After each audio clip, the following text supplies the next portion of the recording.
Umekaa vizuri. Kwa hivyo tumenunua hiyo Dilemma.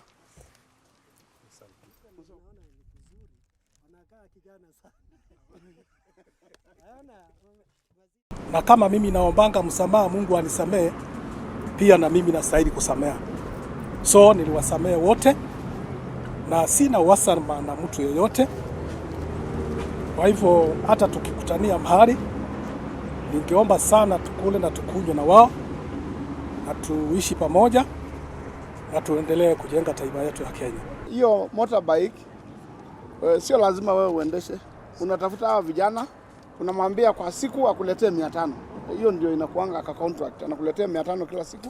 Yeye anafanya kazi zake. Akikosa kupata, atafute mahali atapata. Labda kuna siku nyingine atafanya 1000 lakini akuletee 500. So ili maisha yako pia iendelee. Na pia tumediscuss na kampuni ya hii hotel. Tukasema msichana, kama unaweza kukubali, unaweza kufanya hapa pia tukupe kazi. Alafu ili tuendelee na uendelee pia na maisha.